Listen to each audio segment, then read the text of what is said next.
সবার জীবনে কিছু না বলা গল্প থাকে, কিন্তু আজ সেই গল্পগুলোকে একটু বেরোতে দেওয়ার দিন। সব কিছু ঠিক না করতে পারলেও মনটাকে একটু ভালো তো রাখাই যায়। আর শাড়ি মানে শুধু সাজ না, শাড়ি মানে নিজেকে মনে করিয়ে দেওয়া আমি সুন্দর। আজকের এই শাড়ি পার্টি মনটাকে একটু হালকা করার অজুহাত মাত্র। আসসালামু আলাইকুম। আশা করছি সবাই অনেক ভালো আছেন। আর আমার ব্লগ যারা রেগুলার দেখেন তারা তো নিশ্চয়ই সাবস্ক্রাইব করেছেন। আর যদি আপনাদের মধ্যে আজকে নতুন কেউ দেখে থাকেন, তাহলে পরবর্তীতে এরকম আরও ভালো ভিডিও দেখার জন্য আশা করছি সাবস্ক্রাইব করে রাখবেন।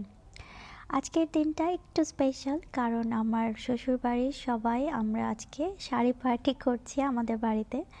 আর এটা আসলে কোনো উপলক্ষ না। আমরা বিশ্বাস করি প্রত্যেকটা দিনই খুব সুন্দর, প্রত্যেকটা দিনকে পজিটিভলি দেখলে প্রত্যেকটা দিনকে খুব সুন্দর করে উপভোগ করা যায়।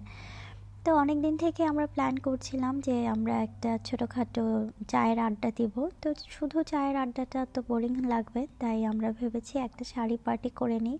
কারণ সবার কাছেই মোটামুটি পিঙ্ক কালারের শাড়ি ছিল। তারপর আমরা একটা রিদম ধরার জন্যে সবাই মিলে একসাথে কিছুদিন আগে মিনা বাজার থেকে শাড়ি কিনেছি। সেই সময় অনেক মজা করেছিলাম। ওই ভিডিওটা আপনাদের সাথে অন্য আরেকদিন শেয়ার করব। আজকে করিনি, কারণ অনেক বেশি বড় হয়ে যাবে ভিডিওটা। আর এখানে আমরা হচ্ছে পিঙ্ক থিম নিয়েছি, আর শাড়ি পার্টির নাম দিয়েছে রোজি শাড়ি অ্যাফেয়ার।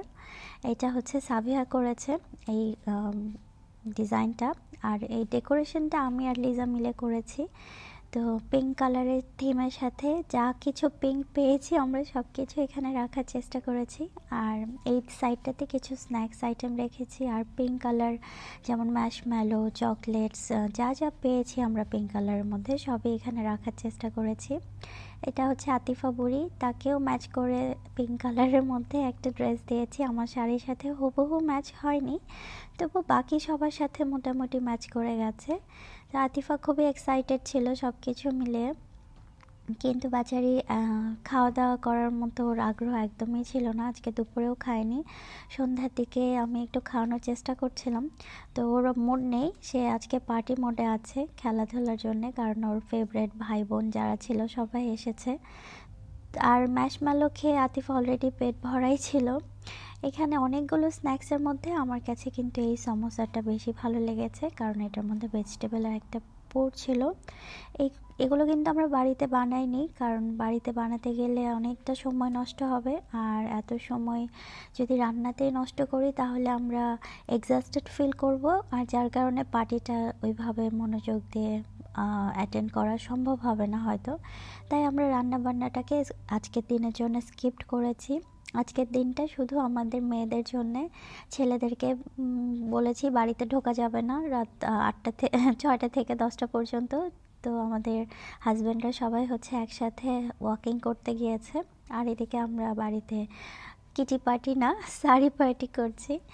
ফ্যামিলি গ্যাদারিংটা কিন্তু লাইফে খুবই ইম্পর্টেন্ট। এতে করে সম্পর্কটা যেমন মজবুত হয়, তেমন করে রিবন্ডিং করতেও সাহায্য করে। আর এই শাড়ি পার্টিটা আমাদের মোটামুটি অনেক দিন পরে আবার সবাইকে একত্রিত করেছে। এরপর থেকে বন্ডিংটাও অনেকটা বেড়েছে। আল্লাহ মানুষকে বদনজর থেকে রক্ষা করুক। আর সব মিলিয়ে আলহামদুলিল্লাহ আমরা খুবই মজা করেছিলাম।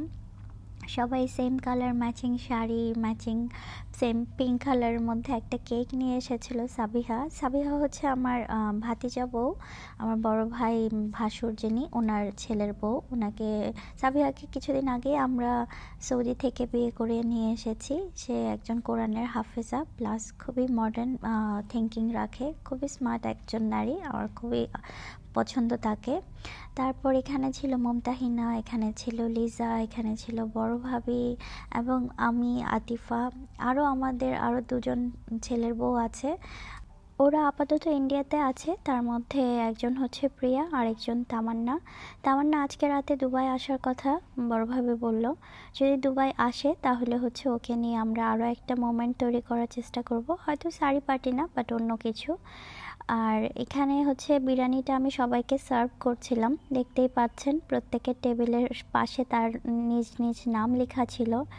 তো আমি এখন লিজাকে সার্ভ করছিলাম এক এক করে। বড় ভাবি, মমতাহিনা, সাবিহা আর আমরা এই 5 জনই ছিলাম। তার মধ্যে তো বললাম 2 জন মিসিং আছে। তো বিরিয়ানিটা আমার কাছে একটু ড্রাই লেগেছে, কারণ যেহেতু আমার হেল্পিং হ্যান্ড বানিয়েছে। আর আমি নিজের বদনাম করতে কিন্তু ভীষণ পছন্দ করি, কারণ নিজের দোষ ত্রুটিটা যদি নিজে দেখতে পাই বা সেটাকে শুধরানোর চেষ্টা করি, সেটাই সর্বোত্তম কাজ আমার মনে হয়। আর আমরা যখন একসাথে বসি, আমরা বেশিরভাগ সময় চেষ্টা করি নিজেদের গসিপিং নিজেরা করা, যে আমার মধ্যে কী কমতি আছে, আমার কোনটা ভালো কোনটা খারাপ। তো অন্য মানুষের গীবত বা বদনাম করার থেকে নিজের বদনাম করে সেই নিজেকে যদি শুধরানো যায়, সেটা সব থেকে ভালো উপায়। আর আমাদের ফ্যামিলির কালচারটা কিন্তু একটু ভিন্ন। আমার শ্বশুরবাড়ি, আমার বাবার বাড়ি, আমরা সবাই সবসময় হচ্ছে পজিটিভ ইসলামিক থিঙ্কিং থেকে, ইসলামিক দৃষ্টিকোণ থেকে আমাদের জন্য যা যা বৈধ আমরা সেটাই মেনটেন করার চেষ্টা করি। আমাদের ঘরে সবাই পর্দা করে, আমার শ্বশুরবাড়ির সবাই পর্দা করে, আমার দাদার বাড়ি, আমার বাবার ফ্যামিলির সবাই ওমরা হজ কমপ্লিট করেছে, সবাই পর্দাশীল। তো আলহামদুলিল্লাহ, দিন শেষে নিজেকে মুসলিম হিসেবে পেয়ে আমরা খুবই গর্ববোধ করি। স্পেশালি আমাকে তো আল্লাহ অন্য কোনো ফ্যামিলিতে, অন্য কোনো কালচার, অন্য কোনো রিলিজনেও দিতে পারতো, কিন্তু এটা আল্লাহ তাআলার একটা অশেষ রহমত যে আমাকে মুসলিম ফ্যামিলিতে জন্ম দিয়েছেন, জন্ম নেওয়ার তৌফিক দান করেছেন। তার জন্য আল্লাহ দরবারে শুকরিয়া। আর এখন হচ্ছে আমরা কেক কাটছি।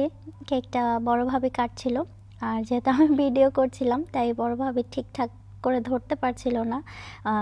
ছুরিটাও একটু লম্বা ছিল, জায়গাটা একটু কনজাস্টেড হয়ে গেছে।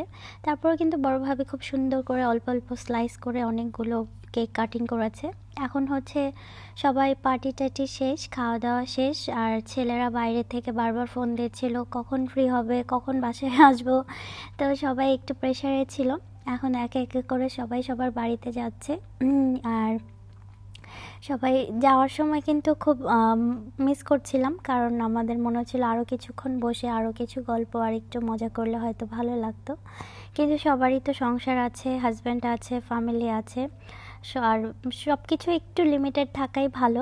যেই জিনিসটা বেশি ভালো লাগে সেটা কম করে করাই ভালো, তাহলে কিন্তু সেটার আনন্দটা রয়ে যায়। আর এদিকে মুমতাহিনা, সাবিহা বাই দিচ্ছিল, কারণ ওরা এখন বাড়ির দিকে যাচ্ছে। এটা হচ্ছে আমার বড় যা, বড় ভাবি, পিছনে যিনি আছে। বড় ভাবি কিন্তু ভীষণ ভালো একজন নারী। উনি খুব ধর্মটাকে সুন্দর করে মেনটেন করে আর খুবই ধৈর্যশীল। বড় ভাবির কাছ থেকে শেখার মতো অনেক কিছু আছে। আমি প্রতিনিয়তই ওনার কাছ থেকে ভালো জিনিসগুলো শেখার চেষ্টা করি। আর সবাই চলে গেছে, এখন হচ্ছে আমি চুড়িগুলো আর নেল পলিশটা রিমুভার করব। তার মধ্যে নেল পলিশ নিয়ে বলার আগে লিজাকে থ্যাংক ইউ দিতে চাই। সে আমাকে এত সুন্দর একটা চুড়ির সেট গিফট করেছিল। চুড়িটা খুব সুন্দর করে আমার শাড়ির সাথে ম্যাচ করেছে। এখন আমি জানি অনেক আপু আমাকে কমেন্টে লিখবেন হয়তো যে আপু কেন নেল পালিশ পরেছেন, নেল পালিশ পরা ভালো না, নেল পালিশ পরা হারাম। আপু আমি জানি নেল পালিশ পরা হারাম, নেল পালিশ পরে কখনোই ওজু হবে না। আর আমি এই নেল পালিশটা ক্ষণিকের জন্য পরেছি, জাস্ট এই যে সন্ধ্যার সময়টা এনজয় করার জন্যে। এখন কিন্তু আমি আমার নেল পলিশটাকে রিমুভ করে তারপরেই ঘুমাবো। আর একটা কথা আছে কি যে কোনো ব্যক্তি যদি প্যান্ট পরে তাহলে কিন্তু সে চেন রেখেই পরে। তো আমি আমার আমার দিকটা খুব ভালো করে করার চেষ্টা করি। তারপর আপনাদের ভালো উপদেশকে আমি সবসময় পজিটিভলি দেখি, আপনাদেরকে ভালোবাসি। আর আমি বিশ্বাস করি আপনারা সবাই আমাকে ভীষণ ভালোবাসেন। আপনাদের ভালোবাসা কিন্তু আমি কমেন্টের মধ্যেই দেখতে পাই। আর আপনাদের জন্য এই ভিডিওটা আমি একমাত্র করি শুধু আপনাদের কমেন্ট পড়ার জন্য। এটার উদ্দেশ্য কিন্তু এই না যে আমাকে এখান থেকে ইনকাম করে খেতে হবে। আপনাদেরকে ভালোবাসি, আপনারা আমাকে ভালোবাসেন এবং আপনাদের কমেন্ট আমার ভীষণ ভালো লাগে। তো যার যেরকম মতামত আছে কমেন্টে লিখে জানাবেন। আজকের মতো ভিডিওটা আমি এখানেই শেষ করতে চাচ্ছি, কারণ অনেক লম্বা হয়ে গেছে। এতক্ষণ আসলে বকবক করা সম্ভব হয় না। তারপরেও আপনাদের রিকোয়েস্টের জন্যে বাধ্য হয়ে করি। আজকে আমার টোনটা একটু খারাপ আছে, ঠান্ডা লেগে আছে, নোজ পুরো ব্লক। সবাই ভালো থাকবেন, আল্লাহ হাফেজ। আর বেশি কথা বাড়াতে চাচ্ছি না, আল্লাহ বাঁচিয়ে রাখলে আগামী কোনো একটা ভিডিওতে কথা হবে। আল্লাহ হাফেজ।